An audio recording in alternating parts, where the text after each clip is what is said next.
Alright folks, welcome back to the channel and part 3 of the project. If you're new and a bit lost with what's going on, firstly, nice to have you. Secondly, go check out the previous videos I've done. They'll get you up to speed in no time. Links will be where they usually are for this sort of thing. But a quick recap nevertheless. We finished off last time at a comfortable 4.7k gear score with a TOC 25 and Ulduat left to do if possible. I was also working towards getting the Mimiron boots from the essences due to that being one of my weakest slots and hoping that'd bump me up a bit. It had also been a rough start to that week due to needing to cobble enough gear together to get into beta dungeon groups without constantly having to defend myself due to the low gear score. Once the 4k barrier was broken, the dungeons were a non-issue and I shot up pretty quickly. Mere hours after I finished editing the last video and it was uploading, there was a TOC 25 normal run going. At 4.7k gear score, it was no issue getting into that group. However, it was a bit of a cursed run. We didn't even kill a noob. The chap in charge didn't really know what was going on, and we started losing people from the get-go. One guy buggered off mid-fight on the first boss. A telltale sign of what was to come. By the time we hit a noob, we were 20 people, and not 20 of the best and the brightest. The other tank clearly had no experience, which again is fine, but it became apparent on the first boss he probably had never done this before. I did what I normally do, and say what I'd be doing on that encounter and what he should do. So, for example, I'll take Acid Maw, you take Dread Scale, etc. In this case, what really sold it for me was that I told him to pick up Ice Howl. Now, he did this, but the thing with Ice Howl is you need to tank him against the wall because he does a near constant knockback, and if you don't have him against the wall, you'll be smacked around the arena non-stop, which is what happened. Now, I had to whisper this fella in the middle of the fight and just gently nudge him on the right path. Luckily, he was very receptive and corrected himself. Despite the shit show of the rest of the encounter, once we got that sorted, the boss went down. After this, I shot him another whisper, just saying that fight was quite sketchy from a tanking perspective. Do you know what you're doing for the rest? Because it doesn't look like it from where I was hitting. The guy was honest, and for the rest of the run, I just gave him some pointers. Admittedly, some of them went over his head a bit, but we did alright up to a noob. Now, we gave a noob a couple of pulls. I told the other tank to take the ads and that I'd go on the boss. On normal, ad management is a giggle, and ultimately as a prop paladin, it is what you're going to be doing more often than not in a sensible group. So I thought it best that fella get some practice swings in on that particular part of the fight, because it's information he will need if he wants to start doing heroic. However, there was just a severe lack of DPS when it came to killing the ads. They were positioned fine. As I said, the other tank was very receptive and he listened to what I was telling him. Couple of wipes in, the group just disintegrates. The leader had no idea why things were going wrong and just wasn't listening to suggestions. He even had a pop at me at one point about the placement of the ads and the ice patch. I told him he was talking to the wrong tank as I was on the boss, but either way, the other tank was where he should have been, and it just wasn't a tanking issue at this stage. The other guy was taking too many stacks because the ads weren't being killed, and the DPS needed to switch. At that point, a good portion of the group was just gone, and I decided I wasn't going to waste any more time here. So, no noob kill, but, and it's a big but, I did get 2 upgrades. A new flashy pair of boots, which meant I no longer needed to go and target the Mimiron boots. This alone shot my gear score up to like 4.8k, and I won the normal version of the Pride of the Eredar cloak. This bumped me up to a high 4.8k. No trophy though, which was a bummer. The shield from the beasts also dropped, but I lost a roll on that sadly, but it is what it is. For the remainder of the week, I did the odd dungeon here or there, but was mainly just coasting. I tried looking for an Ulduar, but anything I found were just hard mode groups that wouldn't take anything less than 5.1k, which was a pain, but I can mildly understand it given how horrific some of those hard mode bosses can be for an underprepared group. After the previous reset, I was just hunting for particular upgrades, and those upgrades were fewer and farther between than they ever had been up to this point. When Wednesday rolled around, due to the position I was in, I was able to hop into VOA and Oni, both 10 and 25 within the first couple of hours of being online. There was no obstacle there whatsoever. Sadly, neither VOA dropped any Paladin gear, and despite the fair whack of loot that's decent for tanks in Oni, not a single damn thing reared its head. Now, this was definitely disappointing. Both the easy bits of content that drop relatively high-end items, and I got diddly squat. However, I got a load of new badges, and compared to the dailies, I was racking the damn things up. And since I now had some suitable boots, I no longer needed the Mimeron ones. This meant I had to reevaluate what item I wanted to target. I could still go for the boots, but then we'd be looking at side to downgrade territory, and that's just definitely not worth the effort. I then considered the tanking ring. I could do with an upgrade there. However, there are a shed load of tanking rings that you can just get in this phase, so it felt a bit pointless, especially considering it would be a ring that I would be quick to replace.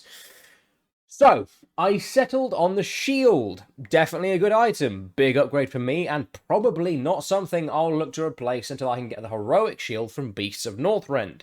So that's what I'm currently working towards with the Sidereal Essences. And ultimately, what I wanted to do this week was get another piece of tier. This time a 245 piece, and replace my bracers to hopefully break that 5k barrier. But as Wednesday is one of my raid days with my guild, I had to cut things short around early mid-afternoon so I could go and make dinner and other IRL nuisances before my mandated weekly murder spree.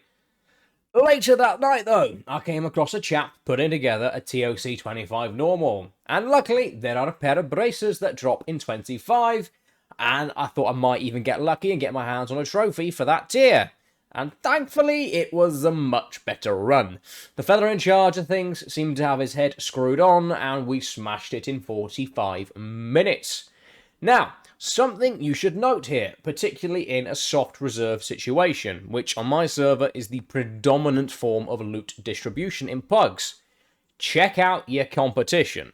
Now, for plate tanks, that is definitely easier. You'll have one, maybe two other people at best, and depending on class setups, you may even be the only person who can use an item for main spec. For example, a tanking shield, and if the other tank is a DK or a druid, there's no contest, and as such you shouldn't really need to use a reserve on such an item. So this is what I did. Obviously, as I said, I need bracers and a trophy, but my fellow tank was a DK. Lesser geared than myself, so not going to be a complete free ride for either of us in terms of loot. But he did have the crafted bracers, so that meant I probably didn't need to reserve the drop. Instead, I went for the trophy, the legs from Jaraxxus, and the trinket from Faction Champs. Sadly, no legs or trophy for me, but the trinket dropped. Now this is huge! Even on normal, it's a bloody good item to get, and I was the only one on reserve. So straight into my bags and onto my person, that did go. I also managed to pick up the tank net from the Twin Valks and a Stormpike Cleaver from Anubarak, a much better weapon for the Protection Paladin than Kel Sarah. Even on normal, as the heroic version is easily in contention for best in slot, so until I get my hands on that, my weapon is pretty much locked in, at least for non-mitigation. Now, another thing that's been rather obvious whilst doing this is the sheer volume of tanks that have little to no experience with either the raid nor the role they're playing. And as I've made it clear throughout this entire project, not knowing is far from a bad thing. Learning is part of the game, and everyone was a noob at some point. But the amount of these tanks in these pugs that I have ended up having little chats with because they just have no clue has staggered me. Normally, I don't think it's something I'd have noticed, in all honesty, but this top run with the DK tank, it just sort of clicked that I haven't once come across another tank, at least up to this point, that I didn't have to explain at least one thing to. Now, he was by no means bad or completely uninformed. He had a vague idea with what was going on and roughly what to do, so maybe this was an ult and he's a DPS or a healer usually. But his positioning was a bit peculiar on some bosses. On the Worms, for example, he was on Dreadscale, and he ran away from the poisoned people, and was repeatedly told to either stand still, or during the Submerge phase, to actually run around freeing those folk that got caught out. And I was one of those people. I tried to run to him to get freed, and he had just fucked off in the other direction. So I had to hobble my way back to Acid More, sorry, and just had to wait until he woke up and came and freed me. And yeah, it was at this point I realised I'd never been in a raid with another tank that just knew what to do. And I never expect to be the most informed person in a particular role, and I rarely am. But there hasn't been one instance whilst doing this where I was ever on the back foot with the other tank, being told something I don't know for once. Now, there were many people in the raid who might have been similarly knowledgeable, but they were generally the raid leaders or something to that effect. Now, I'll touch on this more when I do my final thoughts, but just thought I'd mention it here nevertheless. So, once this raid was done, I sorted out the items I got and did a couple of late night dungeons. With that, I had enough conquest badges to buy a 232 tier 8 piece. Now, if you don't know, you can use conquest badges to buy a helmet or a chest piece, and given my helmet was a 10-man Aldor and my chest was a 25 Nax, I opted for the chest. So, end of Wednesday, early morning Thursday, I finished up 4969. So we're definitely close. It's also worth noting, I've been targeting the Nexus as the final boss dropped some 225 bracers. So a clear upgrade, not massive, but definitely better. However, the damn things are apparently a myth, because I've been wanting to get them for about a week now, and since then they haven't dropped once. So that's just been one big pit of disappointment each day, and as of recording, I've seen more evidence of Bigfoot than those bracers actually bloody existing. Now, in between praying for the death of all the inhabitants of the Nexus, I was hunting for a TOC 10 heroic. I was definitely at a gear level where I can do it now. Problem is, finding a group that will take anyone under 5k, particularly a tank. So, lots of rejections for this on Thursday and most of Friday. Everyone wants a guaranteed 50 run, which I can understand, but it's still a pain in the ass for people trying to get to that point. Friday evening, though, I spot a group forming. They were advertising for a 4 out of 5 guarantee, but a noob depends on the group. They were really nice fellas. The group was well put together and well led. They had a Discord, I joined, didn't have to say much, if anything, but I listened to the tactics and other bits they wanted to go with, and the run was a breeze. This was also the only run where I came across a tank I didn't have to do any form of explanation to. We discussed what to do, as a pair of tanks should, and issues there were none. No bracers though, which is something I have a feeling I'm going to be saying until I'm old and grey. We did kill all 5 on heroic, though we did have a mild brain fart on a noob, which wasn't too unexpected. A couple of people in there were just a bit squishy, healers in particular, and that just meant a quick re-evaluation of approach, and he went down with 48 attempts left, something I can live with. Now, because of that, we got 4 trophies, and I got one. Fantastic. This meant a new tier piece, and as you would have seen at the start of the video, that got me over 5k. Another thing I did this week was go and grab dual spec. Now we're breaking into that world of heroic content more frequently, the chances of the question being asked if I have an DPS spec for those fights where only one tank is required is going to be more likely. And having a secondary spec is very rarely a bad thing. I've been gathering bits and pieces for it since I started this whole process, and now I have a full set of DPS gear. It's far from great, but it's a start, and as Ret, I'm currently sat at around 4.4k roughly, so if I'm ever in a spot where that's required, I can just switch and start slapping the mobs like a wet noodle. Now, I did also consider going Holy. I really like Holy Paladin. It's one of my favourite healers and kind of always has been. But my decision here was influenced by the fact that it's rare a tank will be asked to switch to a healer in a raid.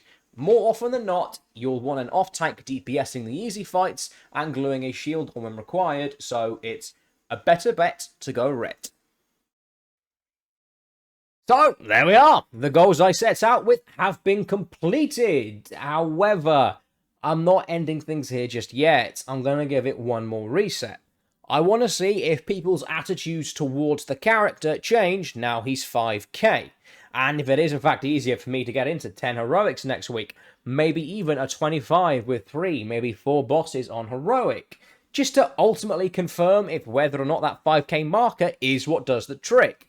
I'll also try and get into an Alderbar pug again, see if me having this oh so important metric does the trick. I'll also leave my final thoughts and conclusions for that video, as there's definitely quite a lot to touch on. I'm just looking forward to the next reset now Thresh is at the 5k mark, because past experience with other alts has shown me that at this stage I'm only competing for the space and not having to essentially interview for the raids I want to go and partake in. But that is me for now. Let me know your own thoughts down below. Like, sub, share with your pals and so on. That'd be grand. Have a good one, folks. Bye for now.